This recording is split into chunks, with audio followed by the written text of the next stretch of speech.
Hello. ये algo application है जिसके थ्रू आप ऑर्डर ऑटोमेटिकली पंच कर सकते हैं। Let me show you the features which you can use. ये यूज़र का बटन आप क्लिक करेंगे तो आपको एक विंडो दिखेगी। इसके अंदर आपने यूज़र आईडी एंड पासवर्ड डालने हैं, जितना भी आपने यूज़र के लिए सब्सक्राइब किया होगा, 2 यूज़र, 4 यूज़र और 5 users. Based on that you can add user name.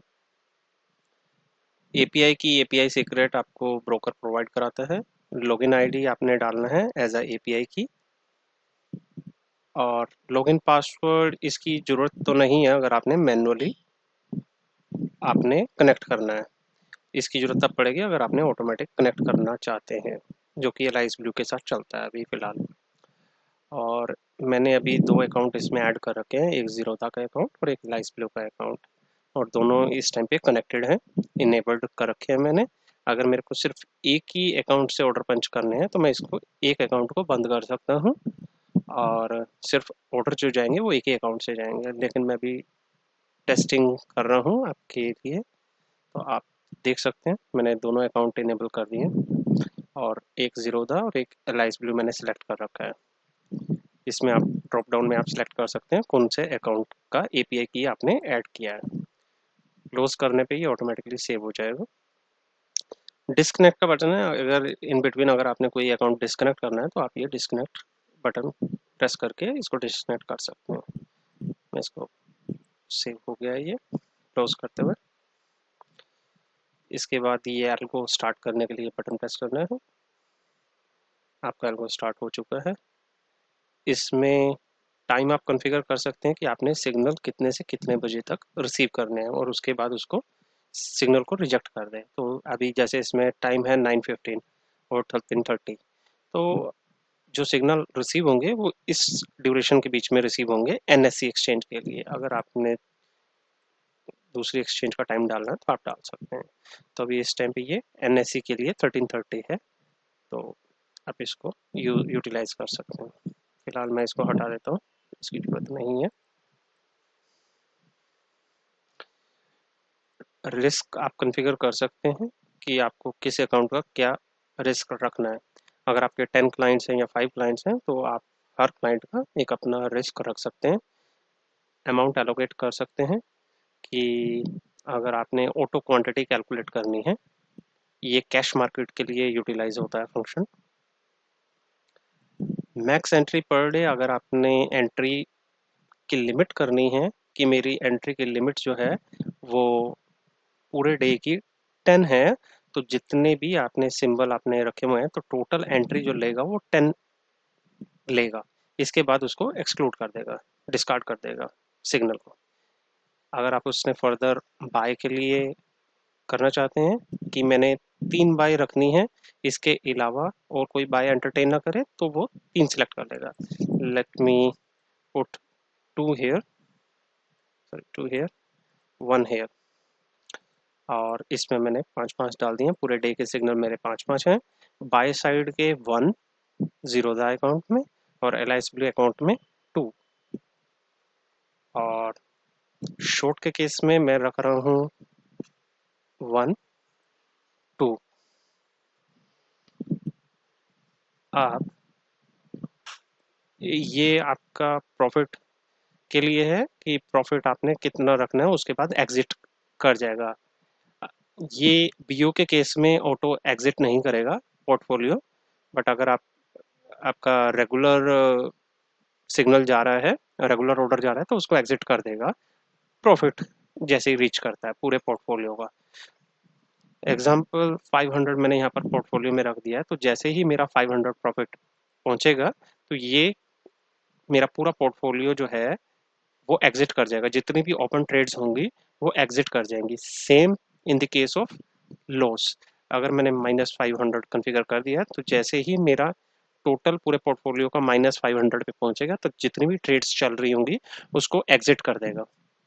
ये बीओ के लिए एप्लीकेबल नहीं है अभी। और ये है पर स्क्रिप्ट बेसिस। अगर आपने किसी भी सिंगल स्क्रिप्ट का प्रॉफिट और लॉस रखना है तो आप कॉन्फ़िगर कर सकते हैं। मैंने लॉस कॉन्फ़िगर कर दिया है -100। तो जैसे ही किसी भी स्क्रिप्ट का 100 रुपीज़ पहुंचेगा तो ये एग्जिट कर जाएगा, और प्रॉफिट के केस में मैंने 100 रख दिया है। तो जैसे ही 100 प्रॉफिट किसी भी स्क्रिप्ट में आ जाए वो एग्जिट कर जाए। ये मैं सेव कर रहा हूँ, डेटा सेव्ड। आपका ये जीरोधा में फर्स्ट 1 किया हुआ है और एलाइस ब्लू में 2 रखा हुआ है, सेम शॉर्ट में किया हुआ है। अभी मैं ऑर्डर पंच करूंगा तो उसमें पता लग जाएगा। सेटिंग में आप कॉन्फ़िगर कर सकते हैं कि कौन सी ट्रेड लेनी है, पेपर, सेमी या फुली ऑटो रखनी है। सिग्नल पॉपअप ड्यूरेशन आपने क्या रखना है, 2 सेकंड, 5 सेकंड। इसके इस इसमें आपको एक पॉपअप आएगा, एक पॉपअप विंडो में बताएगा कि सिग्नल रिसीव हुआ है और वो पंच कर दिया है। अगर आपने इसको डिसेबल करना है तो आप इसको 0 कर सकते हैं। साउंड अलर्ट अगर आपने कॉन्फ़िगर करना है कि जैसे भी कोई अलर्ट आता है तो उसमें आपको सिग्नल का अलर्ट आए, साउंड अलर्ट आए, तो आप कॉन्फ़िगर कर सकते हैं। यहाँ पर आपसे ये पूछेगा कि कौन सी साउंड आपने लगानी है। रिजेक्ट रिपीट ऑर्डर ये कॉन्फ़िगर कर सकते हैं। अगर आपका एक ही ऑर्डर किसी भी सिंबल में 2 बार आ जाता है विदिन 10 सेकंड तो वो ये रिजेक्ट कर देगा। तो ये आप अपने अकॉर्डिंगली कॉन्फ़िगर कर सकते हैं। 0 पे ये डिसेबल हो जाएगा। तो अगर 10 सेकंड के अंदर मेरा सपोज टीसीएस पे एक ऑर्डर आया है और मैंने इसमें 10 सेकंड रखे हुए हैं और विद इन 10 सेकंड एक बार और ऑर्डर आ जाता है टीसीएस का, तो ये रिजेक्ट कर देगा दूसरे ऑर्डर को। अगर आपकी मल्टीपल स्ट्रेटेजीज चल रही है तो आप इसको उसके अकॉर्डिंगली सेट कर सकते हैं। ये सिग्नल फॉरवर्डिंग सिस्टम है, ये इसके लिए सेपरेट एप्लीकेशन है जो कि आपका सिग्नल जो है आपके फर्दर क्लाइंट्स को फॉरवर्ड कर देगा और वहाँ पर ऑटो पंचिंग हो जाएगी एप्लीकेशन के थ्रू। और ये रिफ्रेश ऑर्डर इंटरवल है जिसमें आपका रिफ्रेश होगा आपके ओपन पोजीशन और ऑर्डर बुक। अगर आपने इसको 15 सेकंड या 5 सेकंड जो भी रखना है आप उस अपने सिस्टम परफॉर्मेंस के अकॉर्डिंगली सेट कर सकते हैं। तो ये रिफ्रेश करता रहेगा आफ्टर एवरी 10 सेकंड कि आपकी ओपन पोजीशन क्या चल रही है और M2M क्या चल रहा है बेस्ड ऑन दिस रिफ्रेश। अगर आपने इसको ज़्यादा रखा हुआ 60 सेकंड 70 सेकंड तो परफॉर्मेंस तो इंक्रीज हो जाएगी, लेकिन जो है MTM जो है वो 60 सेकंड के बाद ही रिफ्रेश होगा। ईमेल में आप कॉन्फ़िगर कर सकते हैं जो भी सिग्नल आपके पास आएगा वो आपके ईमेल पे फॉरवर्ड हो जाए, तो ये आप इसको कॉन्फ़िगर कर सकते हैं। इसमें email from, email to, password आपको एंटर करना होगा, उसके बाद ये सिग्नल जो भी आएगा आपके पास फॉरवर्ड हो जाएगा। Same is in the case of Telegram, तो ये टेलीग्राम में भी आप सेट कर सकते हैं। मैपिंग में आपके पास जैसे 2 अकाउंट मैंने कॉन्फ़िगर किए हुए हैं, ज़ीरोधा ब्रोकर और रिलायंस ब्लू, तो मेरे को दोनों के सिंबल जो हैं वो कॉन्फ़िगर करने होंगे। अभी मैंने सिर्फ 2 ही कॉन्फ़िगर किए हुए हैं ज़ीरोधा के लिए।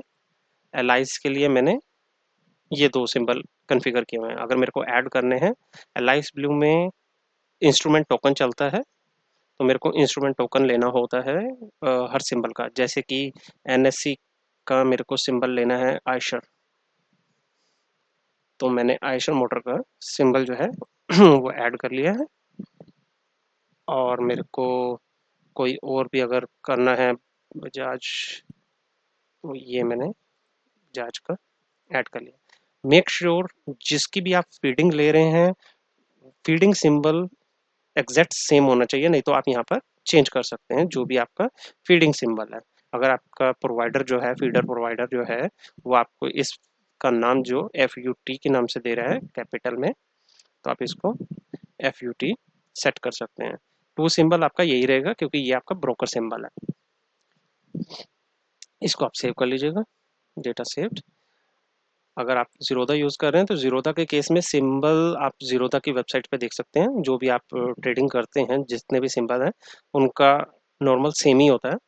आपका अगर फीडर ने दिया है ज़ील का FUT, तो आप इसके अंदर कैपिटल FUT इसमें ऐड कर सकते हैं। से बैकअप के लिए आप पूरा, अगर आपने एक बार ये लिस्ट तैयार कर लिया तो बैकअप आप रख सकते हैं पूरी ब्रोकर्स का, और उसके बाद रीस्टोर भी कर सकते हैं इन फ्यूचर अगर आपको ज़रूरत है तो। क्लोज। इसके बाद क्वांटिटी मैपिंग करनी होगी। क्वांटिटी मैपिंग में आप हर यूज़र की क्वांटिटी मैप कर सकते हैं। जैसे मैं ज़ीरोधा के अकाउंट की मैपिंग करना चाहता हूँ, इसमें मैं 10 बाय करना चाहता हूँ। ये मेरा वही सिंबल है जो मैंने कॉन्फ़िगर किया है सिंबल मैपिंग में। और ज़ील के मैं करना चाहता हूँ 15, तो ये मेरी 10 बाय करेगा और ये मेरी 15 बाय करेगा। इसको सेव कर सकते हैं। और ओके, एलाइस ब्लू की इस अकाउंट की मैंने अगर कॉन्फ़िगर करना है, इसमें टीसीएस मेरे 5 ऑर्डर जाएंगे, ज़ील के मेरे 7 ऑर्डर जाएंगे, आयशर मोटर का मेरा 1 ऑर्डर जाएगा और इसमें जाएगा मेरे 3। अकॉर्डिंगली आपके ऑर्डर पंच होंगे। अगर आपने ऑर्डर क्वांटिटी एमी ब्रोकर से सेंड कर रहे हैं तो ये क्वांटिटी काम नहीं करेगी। आपकी प्रेफरेंस होगी एमी ब्रोकर के क्वांटिटी की। अगर आपने क्वांटिटी वहाँ पर एमी ब्रोकर में कॉन्फ़िगर कर रखी है तो वहाँ से जो भी ऑर्डर आएंगे वो पंच होंगे, उतनी ही क्वांटिटी में पंच होंगे। ये वाली नेगलेक्ट हो जाएगी।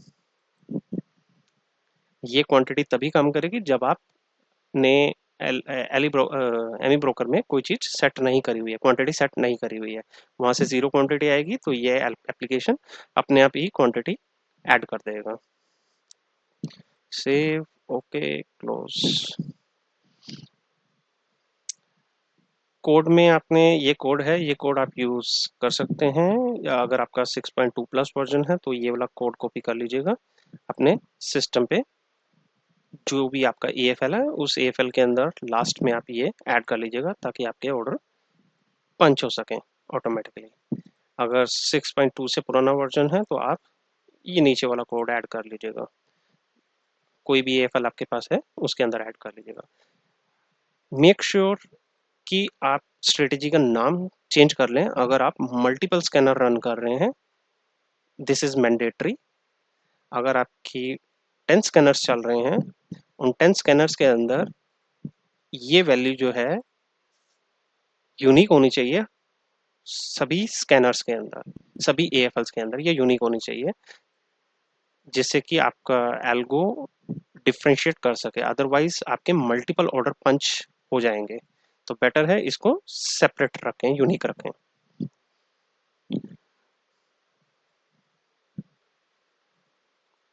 मैनुअल ऑर्डर है, अगर आपने किसी भी अकाउंट में लाइव, अगर किसी भी अकाउंट में कोई पंच करना चाहते हैं ऑर्डर, अगर आपको कोई चार्ट पे कोई सिग्नल दिखता है एमी ब्रोकर पे या कुछ आपने देखा है और मैनुअली आप किसी भी अकाउंट से पंच करना चाहते हैं तो आप यहाँ से सिलेक्ट करके ऑर्डर पंच कर सकते हैं। इसका रिस्क के साथ कोई लिंक नहीं है, ये ऑर्डर डायरेक्टली जाएगा।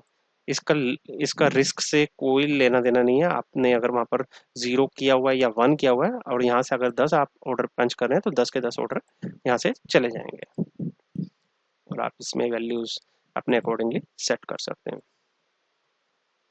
मल्टी यूजर में आपने जो भी वैल्यू डाली है ये सभी अकाउंट्स में पंच होगी। जो भी ऑर्डर आप यहाँ पर डालेंगे वो सभी अकाउंट में पंच होगा और ये रिस्क से होकर के जाएंगे।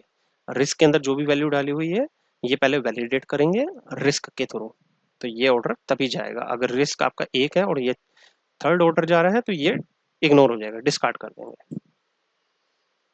और ये M2M के लिए कि किस अकाउंट में कितना